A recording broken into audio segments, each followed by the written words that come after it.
Energy Pacemaker losing Raphael there from the mid lane, not playing this week, and Drizzle as well from the jungle. But it seems to me like LGD, they're still happy to play with their Koreans this week. No need for, you know, visa runs or anything interesting like that to come through this time around. So Acorn and Imp are going to be well and truly on the roster. Yeah, we see a different name change, I believe, coming through, but it is their settled lineup. We saw Wayless already on your screen. Imp's there as well. This is pretty much LGD at full strength. You have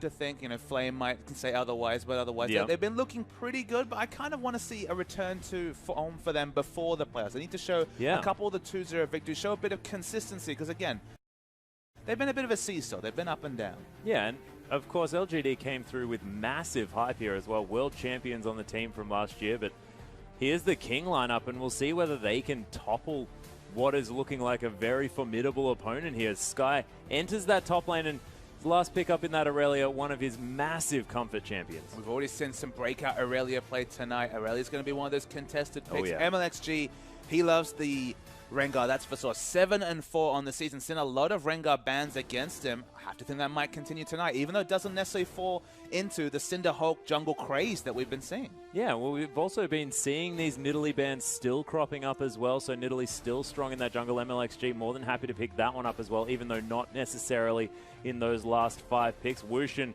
massive fan of that Kalista, has had sort of a varied result on that one, but of course the Draven not quite there either. So we'll see what Wushin does decide to bring to the table, as Liam, sort of that Thresh god, liking to get a lot of wards down that bottom side. Just played a lot of Thresh. I mean, 6-8 on the season. Of course, they don't have an overall winning ratio, but 6-8 is a lot of Thresh games. Obviously, a lot of comfort on the Thresh. PYL, no slouch on the Thresh, but Nami's actually been PYL's most successful support.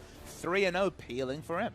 Yeah, well, making sure that Imp can get to that carry position. We've seen this happen over and over again. We'll see whether it can happen yet again here for LGD, but the Imp-YL bottom lane was one coming into the LPL this season that everyone was fearing and we'd really put on a pedestal, but have they really performed to what we were expecting from them? If you asked me in week 3, I would have said absolutely. It looked so scary in the first few weeks. Imp was probably the best performing AD carry at the start of the season next to Kid, but both those AD carries kind of fell away as the season went on. The over-reliance on Kalista before they kind of introduced Kalista to the LPL had very seesaw results. Started off with, I believe, 3 losses in a row. Then they started to have the Kalista Nami lane recently that looked much more improved.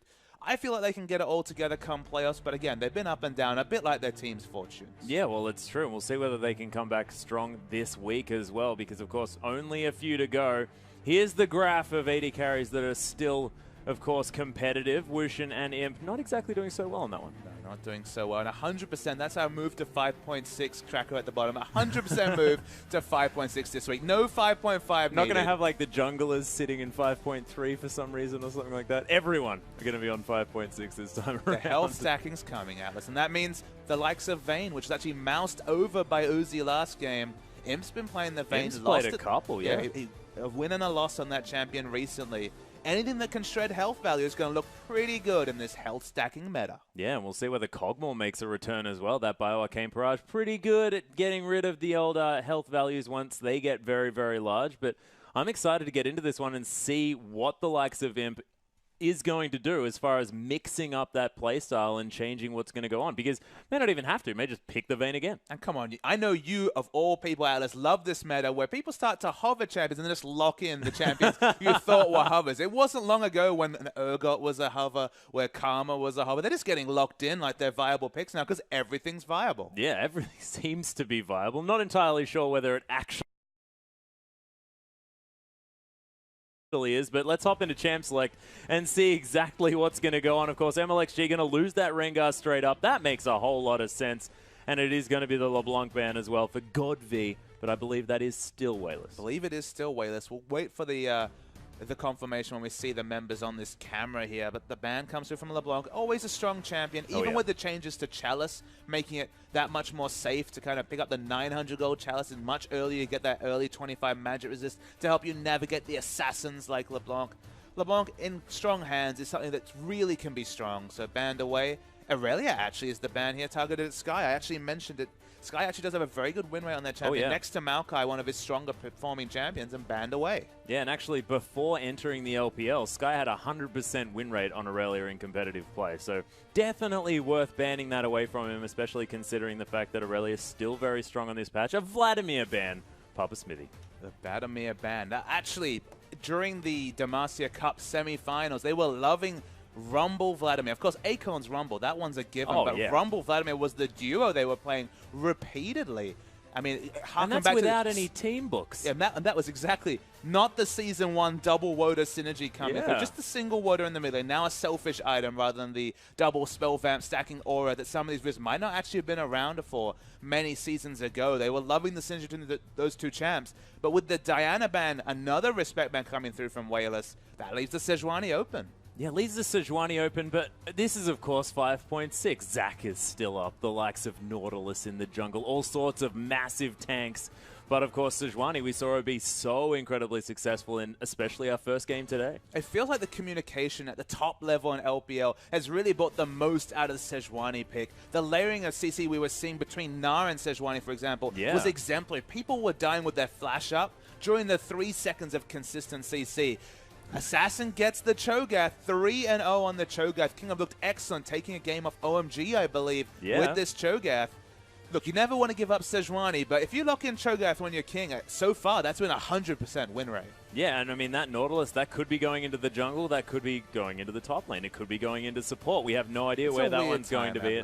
It is a brilliant, most beautiful time, Papa Smithy, as we do have Wayless hovering over an Alistair here, and we'll see what LGD do to finalize the next couple of picks there in their comp, and everyone's getting comfort. Yeah, surprise Rumble. And by surprise, I mean we're pretty comfortable with that one. Is Akon, of course, a fantastic Rumble player, and PYL goes back to the Janna as well, so massive comfort champions to come through. That's an insta-locked Urgot there, Pop Smith. That's cool. Okay. So I think this will definitely be more the space AD carry, or space from CJ Entis was playing AD carry Urgot at least. Yeah. I mean, it's more of a counter AD carry, but it still fulfills the AD carry role. So it's looking like it will probably be in the duo lane Urgot, just with the Cho'Gath lock. Of course, Cho'Gath could go top, so there is the... I mean, Cho'Gath jungle's even a thing. Yeah. King in general... I mean, they're thinking about the Maokai now, so they're just stacking champions that could kind of go anywhere. The flex pick team is coming through. Stacking champions that have so much... The collective health of this team is going to be quadruple that of LGD. I mean, Imp has to play either Kog'Maw and Vayne, so he insta-locks the Kog'Maw. Yeah, you sort of have to at this stage. Of course, Lulu's still available here in the mid lane if they do want to go for some of that protection here for this Kog'Maw, but we'll see what POL does decide to go with. And Wayless looking at an Orianna, so the control mage is making a comeback. I mean, he definitely doesn't have the ball carriers that are out on the King side. Maokai, Cho'Gath, Nautilus, even Urgot, all great ball carriers. He has only really the Sejuani for initiation, but the Wombo potential there is considerable. I think because of the lack of ball carriers, you kind of have to go maybe towards the Anivia for a bit more wave clear. This enemy comp has a lot of positioning bases to it, so I think the swap would have been important, but no, they're returning to the Orianna. A lot of indecision between those two picks. I feel like they're going to struggle because unless they get initiated upon, and to be honest, you see a lot of initiation coming through from King, but when if they're ever in the advantage here, LGD, how do they force a pick? Because the Glacial Prison, it can be, 800, 1,000 units ahead. Getting that Wombo ult between Glacial Prison and the Shockwave is deceptively difficult to pull off. Yeah, well, it's true. I mean, I guess you can couple that with the fact that they do have a fair bit of area damage. Of course, that Shockwave covering an area, you can put that on top of an Equalizer here as well for a whole lot of sort of consistent damage as well. Mix that with that Glacial Prison, and you've got a whole lot of DPS. But looking now over to the King lineup, that is going to be a support Nautilus. And that's a Vi now in the jungle as well, who has been known to build very tanky. This King lineup is going to take a long time to die. This King lineup wants to kill Kog'Maw as soon as possible. That's what you can tell from the last pick, Vi. There's no Morgana on this team comp. There is Janna, but she can't stop the assault and battery. So they will be getting at least one CC onto the Kog'Maw. The jungle matchup, I mean, Vi not necessarily the highest pressure early game jungler, but in skirmishes, you take her over a level 4, level 5 Sejuani. Yeah, and the Vault Breaker always going to be a little bit more damage than that Arctic Assault in the early stages of the game. This is going to be an interesting matchup, though. Of course, a lot of consistent damage to come out of Orianna, but Cho'Gath, just so strong and with so much sustain. But in terms of laning, it's going to be wave clear mostly. The bottom lane matchup, Kog'Maw versus Urgot, we have not seen much of this. Yeah, that will be very, very interesting. You have to think lane swaps are kind of on the cards. Kog'Maw does have decent range, but again, it's when that Fire Arcane Barrage is available. When it's down, you're definitely in the E range from Urgot, and you could take a lot of trade damage. Yeah, well, it's true. And as long as that that Corrosive Charge is going to be landing here from Wushin as well, I mean, that is a lot of consistent DPS off over a massive amount of range. And no sustain. It's just a Janna. You can top him up with a shield, but the rest of the damage, those second and third Acid Hunters, they're going to register and really stick. It's going to be very, very scary, but we'll see how it plays out, of course, because, I mean, there's a lot of massively tanky members on the side of King, but do they have enough damage? We're going to find out. Let's get on to the Rift.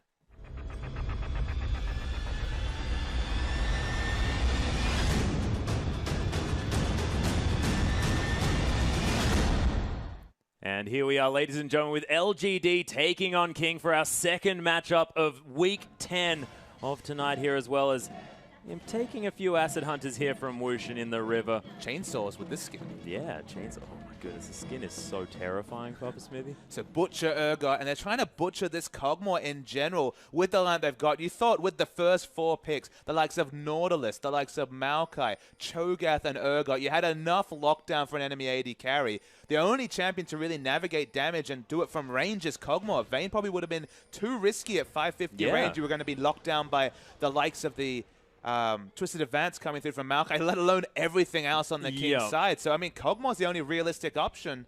He doesn't have an escape. They don't have a Morgana. They have a Janna for disengage, but it's not enough against a million initiation options from King. Yeah, well, this is the thing. And King, I mean, Assassin is going to have the easiest ruptures of his life with this team. I mean, Twisted Advance, Assault and Battery, so many options to come through. There's even Lamb with his ultimate as well, who can definitely lock down a target guaranteed. And we'll just see whether King can actually build up enough damage, because we know that, I mean, Cho'Gath can get to a point where he does heaps of burst with his combo. So you might wonder why this draft kind of shook out this way. One of the big reasons is that with their second, so the first round of picks, remember, came through. We saw 2 tanky champions coming through from their King side. Then LGD locked in the Rumble. We were surprised Rumble was available in the third round of picks, but Rumble is another team fight champion. King have no siege whatsoever, but they saw that LGD was going for teamfight champions, so they went for teamfight themselves. This is basically fight central coming through from both sides. Yeah. There's not really rotational-based team comps coming through. Of course, Kog'Maw can do good turret damage with the Trinity Force. Janna gives move speed. They have the Dissonance coming through for, again, a bit more move speed. But Rumble Sejuani, you're looking for teamfights with those two. Orianna as well. And King, they have 425 range Urgot and 4 melee champions. They cannot look to siege turrets. They just want to fight at every opportunity. Well, I mean, They have a lot of dive, though. I mean, if you think about it, I mean, they're not going to die exactly all that quickly on the side of King. So I guess theoretically they can just melee beat down on these turrets. But what they're going to decide to do is beat down on this Dragon incredibly early in this game. And this Dragon was started at exactly the 3-minute mark. There's 3 very tanky champions coming through. Not sure what Nautilus is skilled up, but of course very inherently tanky. They're doing a good job trade tanking. MLXG's only lost 100 health themselves. Liam loses about 200.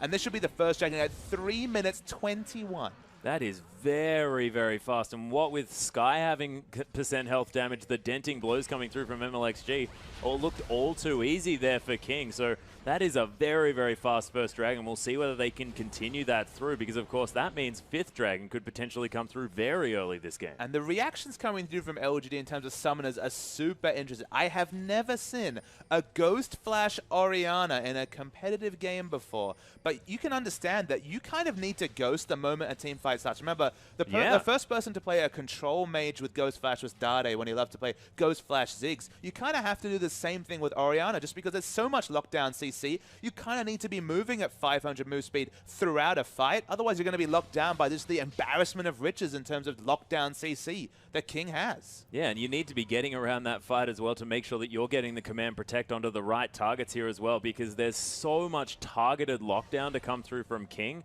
that there is just so much pick potential, even in the middle of a team fight. It's just crazy how much CC they have, and the fact that they have no interest whatsoever in taking turrets. this is the first time I have ever seen a competitive game where the longest range champion is a 425 range Urgot on the king side. That is absolutely ridiculous. It's almost to the point where it's not even an option to siege. Yeah. You can't bluff rotations. What are you going to rotate with? Assassin might almost have comparable range with the fact that he has the void the model spikes. and the model size. Yeah, exactly. Wait until he gets 6 stacks. Got to rush that elixir of iron to do turret damage. Cho'Gath. That's what it kind of feels like. They want to fight. Yeah. We'll see whether they can here as well. TBQ making a little bit of a visit here to the bottom side. Akon using that scrap shield to prevent some of that Acid Hunter damage. So in the early game, LGD had to lane swap. They saw the Urgot and they said, lane swap, lane swap, lane swap. They got the lane swap, but we already saw they were punished with the early dragon very, very early. There's actually a possibility that they will get a second dragon before Kog'Maw rotates back into the bottom lane. Yeah. That's how early the first dragon was. So to get 2 dragons because of the fact that they were vertically jungling on the bottom side will be even more than expected when it comes to a red side team when the blue side is as lane swap. So that could be potentially a big factor that we'll consider around, I believe, the 9-minute 21 when the dragon respawns. In this case, Kog'Maw just wants to get a bit of sustain, or at least a phage for a bit of the rage passive, for a bit of movement speed to ensure it's the 2 Acid Hunters, the 3 Acid Hunters, rather than necessarily the 4. So he just wants to get as much stats as possible to ensure this laning phase against Urgot is happier. It's always going to be a bit awful because Urgot functions more as an anti-carry rather than a true attack damage carry. Will probably build Frozen Heart at some point, doesn't start Doran Blade. As we see, I'm actually looking aggressively. He just wants to push in this wave. Yeah, it's a decent Vault Breaker, though, doing a fair bit of damage to Imp there as we're going to have a fair few extra hits, and Imp, that is going to be successfully the siege broken in the top lane, or the freeze, sorry, broken in the top lane. Absolutely. It's kind of a weird metric, but as the lanes have developed, as lane swaps have developed, breaking a siege as a jungler is just as important as, say, blowing a flash in a 1v1 standard top lane matchup. You need to stop that freeze. Otherwise, your top laner can have double Dorans 10, 20 minutes into the game. So you need to help him as much as possible. Maokai has a lot of ranged push, a lot more than Rumble, who, although he has no resources, the base damage on the Flame Spitter doing reduced damage to minions and monsters means he can't push very well. No, it's always sort of been Rumble's Achilles heel here as well, and it has meant that King probably more than happy with this lane swap situation. Of course, probably would have preferred to have that 2v2, what with the fact that, you know, Wushin and Liam with so much of this skirmishing power in these 2 picks that they have with all of this CC, but probably more than happy to make sure that Akon doesn't get too far ahead. Absolutely. I think they'll be content with it. They would have preferred the 2v2, but if they get the double dragon, I think that kind of pushes it over in terms of a 1 early game, despite the fact that you don't get the counter laning matchup. That would have been difficult to engineer. Yeah, I've always been a fan of double dragon myself. Wushin is going to keep clearing out these minions as Akon's doing his very best to clear this wave. Does do fairly well there under the turret as well. Very difficult as Rumble, but Akon showing the fact that he is an incredibly practiced Rumble player. I spent the whole time during that sentence trying to shoehorn in a Streets of Rage reference, but I'm not able to do it. Unsuccessful on that one. Liam still managing to hold this wave. He does get the cannon minion. They want to deny as much CS as possible from Akon. Yeah, doing the best that they can, but it seems that the wave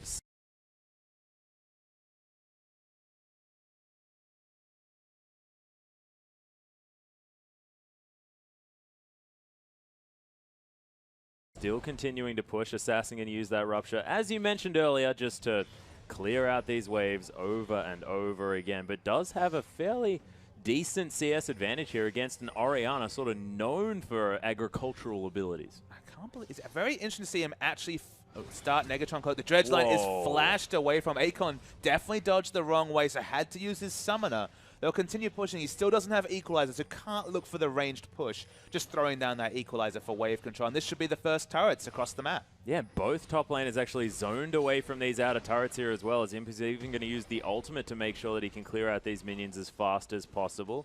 And that whole wave going to be denied from Sky. The wave continues in mid. The Negatron's really surprising to me just because I would have thought he would start moving towards some CDR, Morellonomicon, maybe the CDR boots. We've seen a couple of Rod of Ages Cho'Gath. Yeah. Not a big fan of that build given his natural health stacking, but the Negatron Cloak shows just a bit more respect to the magic damage from Orianna Sejuani than I would kind of expect from a Cho'Gath. The thing about Cho'Gath versus Ori is that though they're both very good at wave clearing, Cho'Gath should at all points have more assassination potential than the Orianna. You can hit the QW combo, get the feast in for true damage, has taken the Ignite Summon, so has aggressive options. I thought the build would complement the aggressive options that the matchup naturally gives Cho'Gath versus the Orianna, but he's gone defensive, so probably going to be an Abyssal Scepter, and with the Fiendish Codex, at some point, the Merlinomicon. Yeah, and maybe he just wants to build up the Negatron Cloak just in case there's any skirmishes, because you look over at the LGD lineup. It's a lot of magic damage. Yeah, the first 20 minutes, it's 100% magic damage, basically. I mean, look, the Trinity Force will come through, but it's still only going to be pokey physical damage. Consistent Bioarcane barrage damage is magic, as PYL finds 2 members. Yeah, finds 2 members and gets very, very locked down as well. MLXG going to blow the ultimate. That is going to be first blood for the jungler here as well. Wushin actually zoning Acorn away from this one at the same time. The swap comes in as well. He's landing so much consistent damage with these Qs coming through. One last one will do it, but will he have it here? He does have the flash, but it doesn't quite get there. MLXG with the Vault Breaker is going to be able to tank up this turret as Wushin last auto attack, and that's 2 quick kills for King. King were actually desperately poor on engaging that turret dive.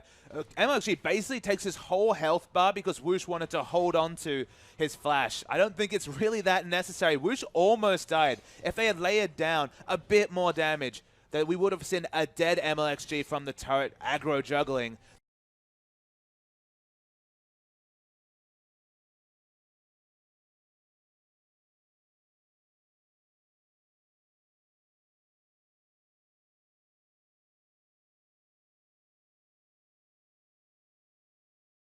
They get the kill, so, I mean, hindsight's 20/20, but could have done that a lot more cleanly. Yeah, and actually Wushin had been back to base as well, already picked up that Muramana. It is a very, very quick timing here. Does still have a little bit more farm than Imp, who hasn't gone back to base yet. That might be a full Trinity Force when he heads back. I'm not able to tab over to the gold just yet, but as you mentioned, looking at the CS, 102, I believe it's about 110, 120 CS and a couple of assists that we've seen picking up a Trinity Force. So he's going to be very close to it at minimum when he goes for his first purchase. They don't have a Dragon timer, I guess. So, I mean, the second Dragon hasn't gone down. It's been respawned for a couple of minutes. King have been a bit slow, I guess because of that sloppy turret dive. Yeah. They haven't really found a time to get the second Dragon. They should have opened up with the 3-minute 21 first complete. But it is going to be the first turret being taken here by LGD. Finally, Imp is going to head back to base. 106 CS on this Cogmore before heading back for the first time. And King, they're going to use that opportunity to take down this second Dragon. TBQ is hanging around. Acorn here as well does have that equalizer at the ready. Just going to clear out some wards here as well as the Dragon's going to reset back into the middle of the pit. This might mean LGD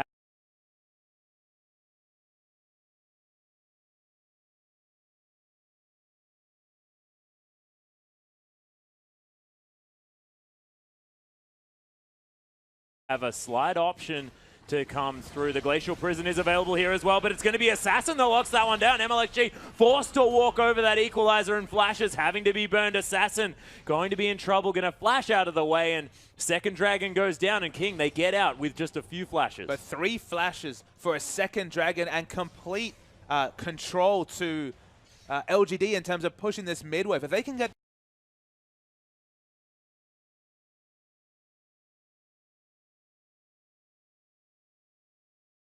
the mid turret, will be a massive win for LGD. 3 flashes against an all-tank lineup that doesn't have the likes of the Sivir on the hunt to close that distance in a fight. Suddenly, Imp's life looks a lot safer when 3 flashes from the main engages are down. Yeah, well, this is true. It is going to be a nice shield to come through from Wushin here just to stop some of that living artillery damage, but Imp doesn't quite have the Trinity Force, but with the most important components, he is still a force to be reckoned with in his bottom side. He was about 400 gold away from completing it, so wasn't able to finally complete it. Probably has the gold already to pick up the Trinity Force, but no real rush to go pick it up because there's no Dragon to fight over necessarily.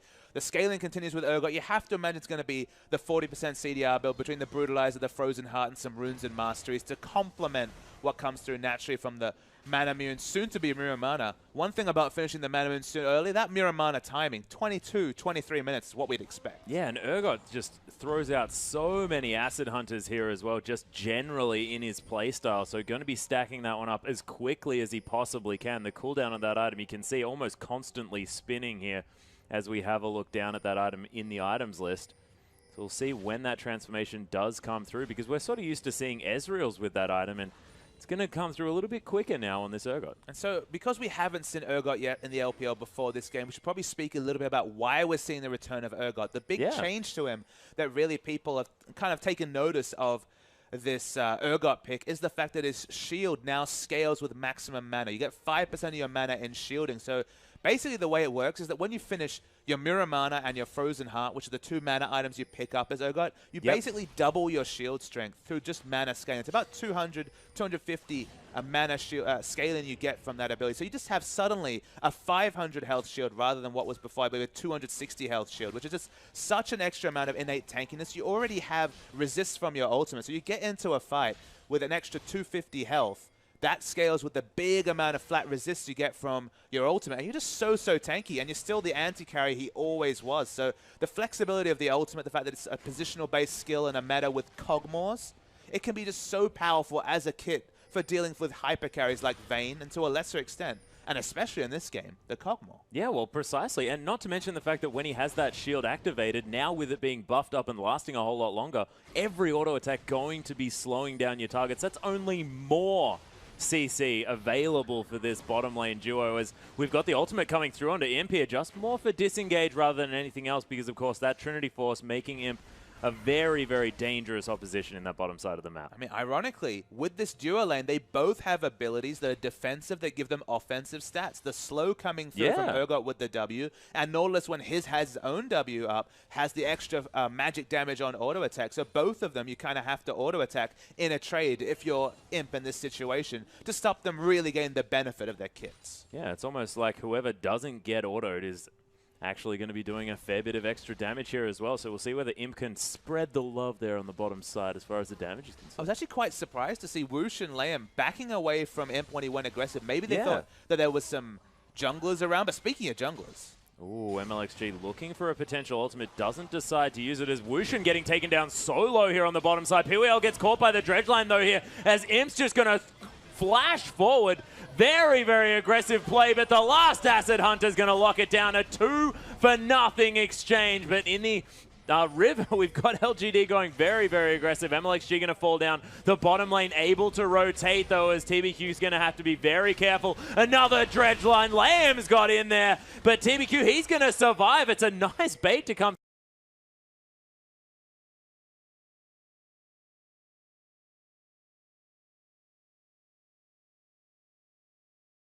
through in the end by LGD, and the first kill of Godv or Waylis's game gonna come through. Yeah, 2 for 2 was the actual trade across multiple skirmishes. Whoosh completely outplayed Imp with the flash, opened up distance, and Nautilus was doing unignorable damage. That's what was interesting, Atlas. The damage from Nautilus actually picked up one of the kills. Brutalizer comes, so that's basically the damage core finished for Whoosh. Probably gonna eventually be the Black Cleaver into just the Frozen Heart, maybe a late game Last Whisper. But Whoosh is getting dangerously close to level 11 as that ultimate, the hyperkinetic position reversal, starts to scale with levels. You get enough range at level 11 to be a bit more offensive with that ability rather than just using it on defensively on a diver. Suddenly the initiation options, look, they weren't a problem for King. We already noted in their lineup they had just an amazing bevy of initiation options. It's looking even better as this Urgot moves towards level 11. Yeah, and actually Wushin going to pick up a Hex Drinker here as well. And you might think, oh, okay, why is he building that one against, you know, this AD carry in the bottom lane? But Imp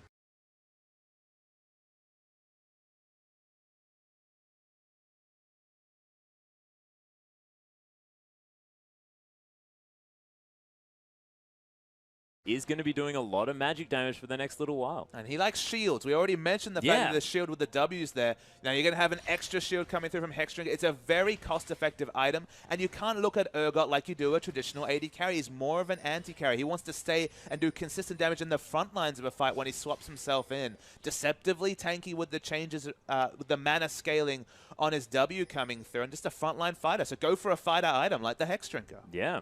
He has picked that one up. We'll see what he decides to go for next, whether that coveted Frozen Heart is going to come through sooner or whether he's going to build that Last Whisper early on, make sure that he's still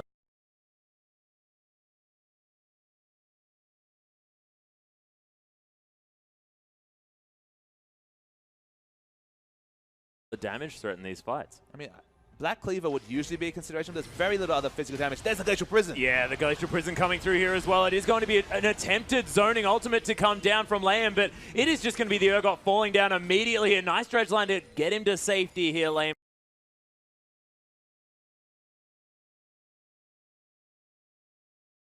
In the bottom side, but LGD, they'll take their pick and they'll go. Yeah, Cho'Gath was the first one of the mids to rotate, but wasn't able to come in just because Whoosh, he just overextended. He was too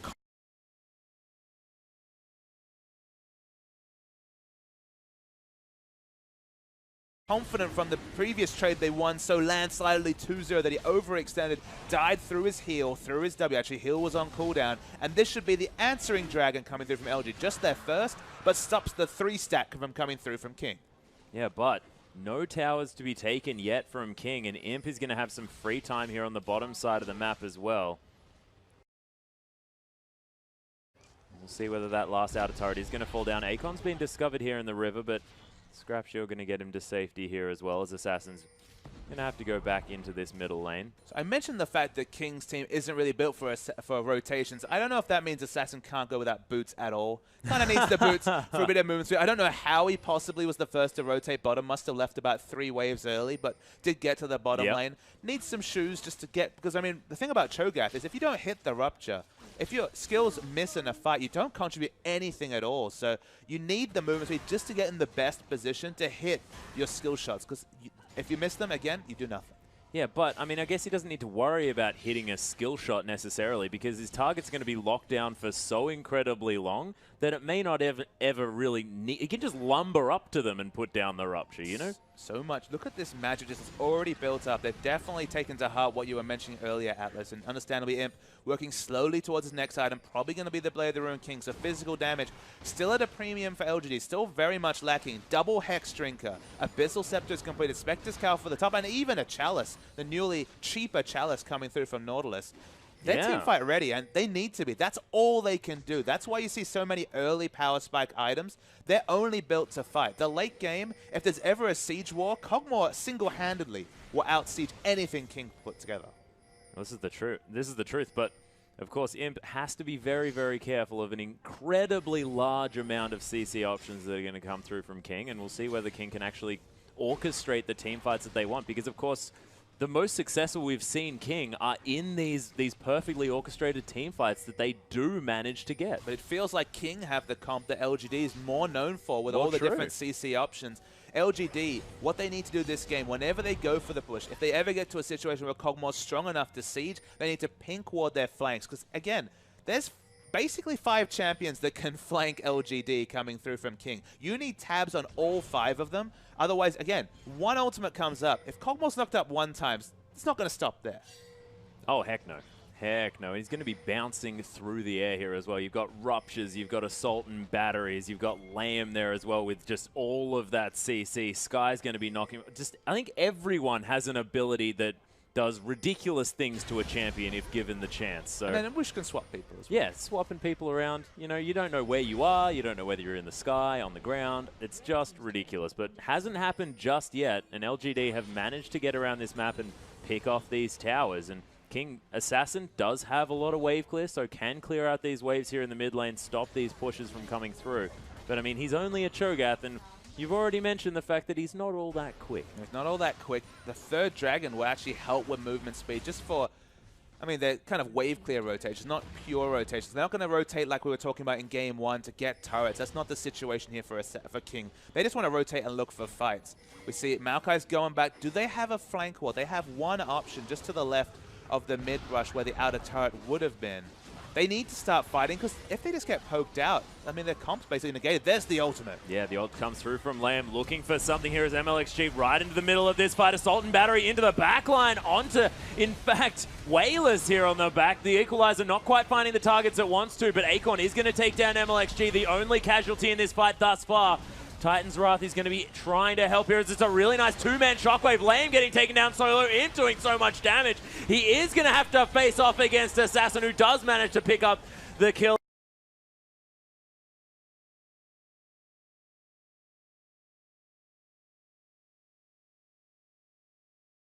In the end, but A 3-for-1, an LGD out team fight, the team fight. I mean, King were desperately poor.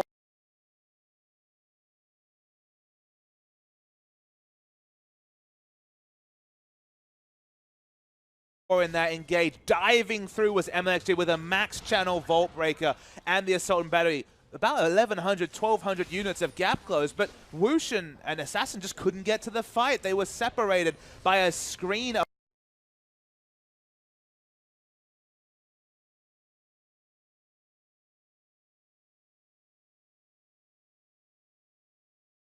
away from the other members. You need to coordinate your fights with clear communication. This is an old Chinese lineup. There should be no ambiguities about communication, but it was desperately off. And in that situation, if you let LGD kite backwards with the likes of Janna for disengage, the movement speed from dissonance, and in general, their mobility, if Imp is living and doing consistent damage and kiting backwards, we're going to see from this replay. So the ultimate comes in from Nautilus. With all this gap close, they need to back away. But watch, MLXG, Vault Breaker's in, then ults Wayless.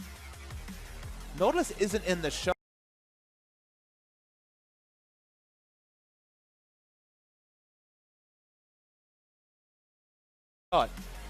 Cho'Gath not in the shot.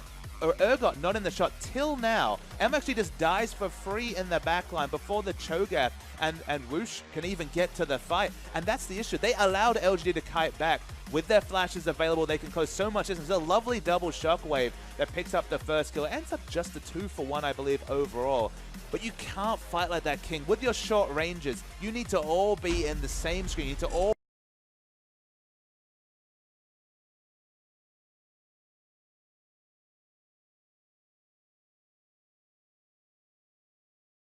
be in a clump to some degree. It doesn't sound like an ideal thing against the Orianna ultimate, but realistically, they all need to be fighting in short range because we've already established their ranges, they're short.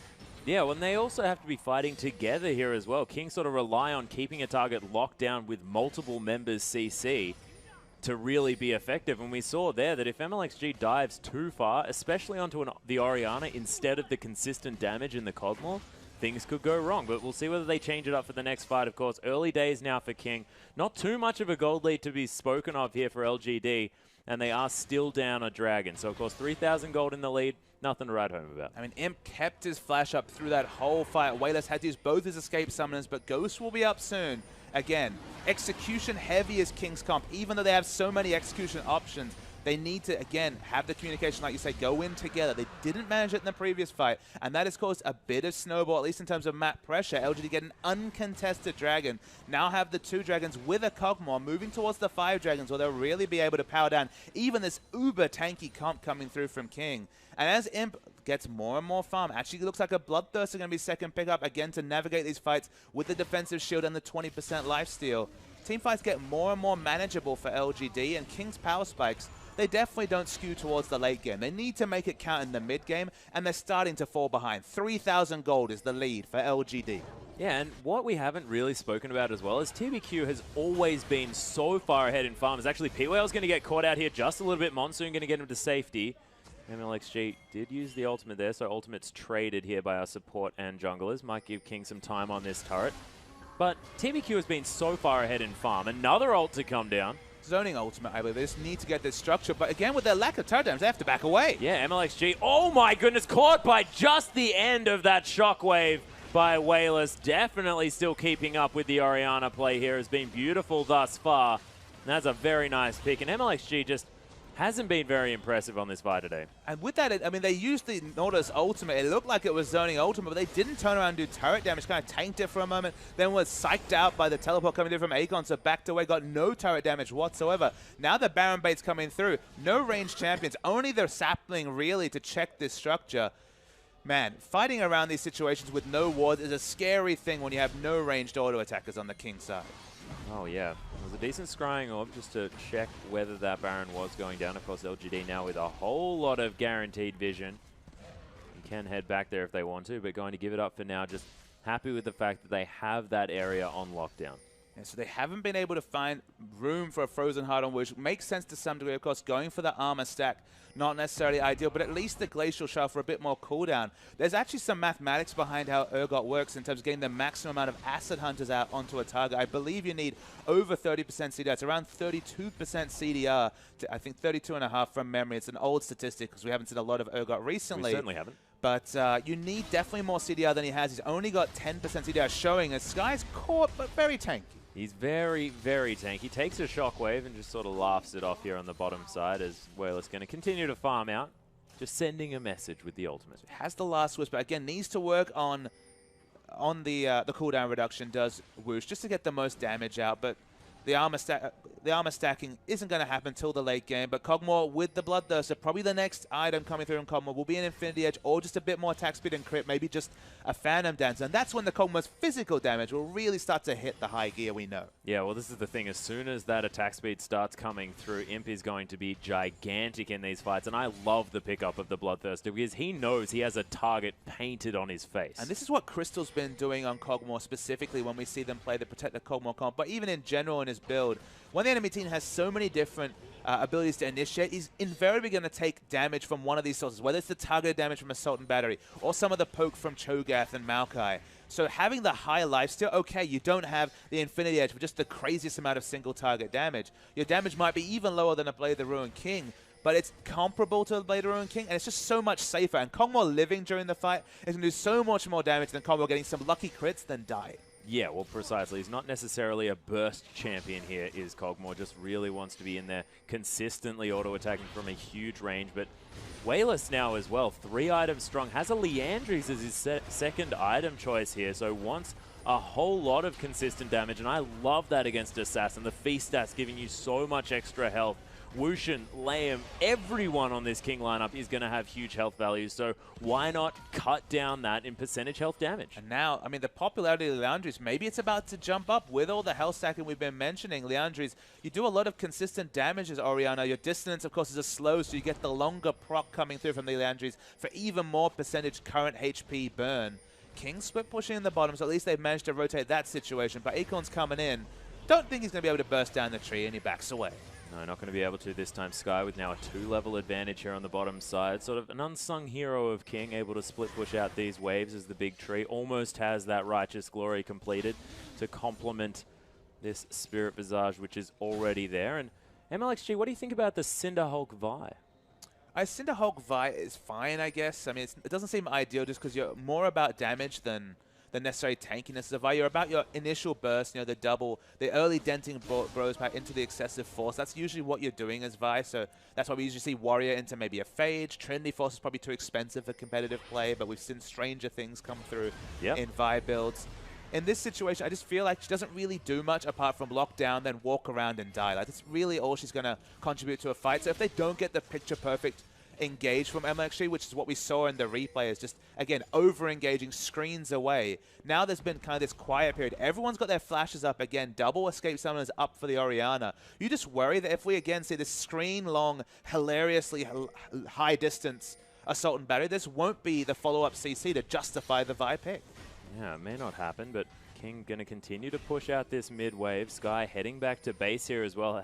Will have the option of picking up the Home Guard boots and the Righteous Glory, you have to think, after that split push. But there's the Glacial Prison under 3 members. A beautiful equalizer layered on top, as well as the Shockwave at the top of your screen. And my goodness, 2 members just exploding to TBQ. Wushin now in so much trouble. He's going to try and swap under this one, but that's just going to get him closer to the members of LGD. And that was some beautiful initiation. Yeah, execution required from King. Execution done by LGD. Love the initiation onto 3 members coming through. The Glacial Prisons in tonight's LPL, only 3 games in, have been picture perfect. They're going to take a turret. They're already burning down this Baron. Of course, Liandry's does a lot of work against Baron as well with the current HP damage.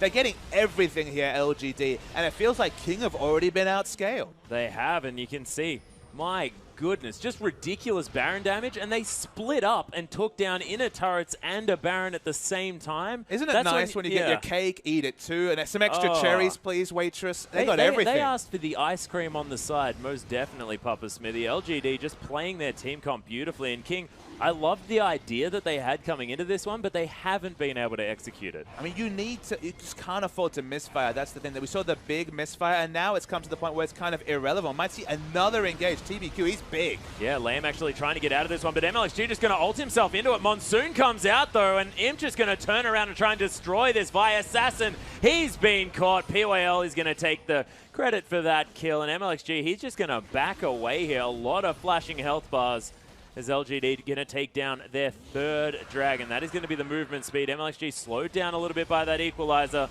and then burnt to death by Akon. Akon's Rumble still a thing to be fit. Doesn't have that much kill participation, but 217 out of 12. I guess 75% is pretty respectable. Yeah, good still use, pretty good. Just with the AoE slow was enough to get in melee range for the overheated flame spitter coming through. Imp's going to take another turret, 5 turrets to 2.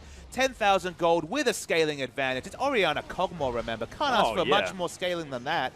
LGD, they haven't broken the base necessary, but they've broken the hearts of King. Yeah, and they've also got a Baron buff as well, so you have to think that after the hearts, the base is not going to take too much longer to take down, as Wushin going to try desperately to clear out these minions, and has done fantastically well in the farm, and his score doesn't look too bad, but it's not quite working out in the team fights. And we just saw the fact that Wushin just in the end of these fights tends to just be left alone and he'll just die. I think they really need to kind of workshop this Urgot comp a little bit more. The lack of range damage has removed sieging as an option, and they're losing team fights at this point because of their mis-execution earlier. Now at this point, they just lack damage. Even if they get the right swaps, you feel like with the Mikhails and the Zeke's Herald actually completed by PYL. My goodness. We're talking about 30... Sorry, he's got to Blade the Ruin King as well. He's going to be on like doing 50%. some mathematics. Blade the Ruin King's what, 15% lifesteal? Yep. There's 20% coming through from the Bloodthirst, so probably 3% from runes, or at least some runes of mastery would be a little bit of lifesteal. And then the lazy 10% from the Zeeks. We're talking about at minimum 45? around 40% lifesteal. If the Doran Blade's still there. So probably about 40% lifesteal coming through from the Cogmore and the Mikhails. Good luck killing him with all the tanky damage. Unless you get the exact perfect, say, Cho'Gath hit all 3 spells, he's going to live. Yeah, and even the ults coming through from Liam and MLXG as well. He can auto-attack during most of that one. The knockup's not going to be there for too long. As you can see, there they are all coming through, and Imp is just getting bounced around. But you can see he doesn't take too much damage. That shockwave was godlike onto 4 members. Imp is somehow still alive. Picks up a triple kill as well as Wushin finds himself the last man standing. Sky does finally get the kill onto Imp, but a 1 for 5. And LGD make it look easy. And LGD have finally shown the world the Cogmore ball carrier comp, as everyone was on top of Cogmore. All the melee champions, gap closing on top of him for the picture-perfect equalizer. Beautiful stuff from LGD. This should be the game for them. Not sure if they have quite enough time. It's still relatively early in the game, only 34 minutes into it. Nautilus is already up. They probably won't be able to finish the game, but it's been over for about 10 minutes now, Atlas, as after the misfire, King have been outscaled, and LGD are back to their best. LGD looking so incredibly strong. 4-0-11 for Wayless on this Orianna here as well, and that was one of the best shockwaves I have ever seen. And like you said, the Cogmore ball carrier, no worries at all. I mean, the other thing you don't remember, this is Orianna Cogmore. One of the old comps that CLG loved to run was Orianna Tristana, because he had long range and it was just an extra shield for more defensive statistics. We're talking about so much, and without going necessarily for a Protector Cogmore, we're still getting the Eye of the Storm shield, the Bloodthirster shield, the Orianna shield, the 40% lifesteal we've already discussed. This Cogmore is so effectively tanky, auto-attacking through most of the spells, as you mentioned, and then acting as a ball carrier, because all King can hope to do is get in melee range of the Cogmore and do damage. That's basically, they do all their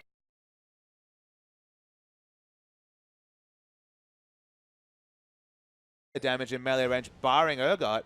And they're getting punished for it. Yeah, they get caught in the hula hoop of death that Wayless is going to bring down on top of them as well as Akon. He's going to face check a whole lot of CC here as well. Just gets bounced around. It's a really nice equalizer though. The Zhonya's comes through. MLXG's going to fall down. Lay him not too far afterwards. And that was beautifully turned around by LGD. Assassin, he gets exhausted, and the tired Cho'Gath going to fall down as Wayless picks up a double.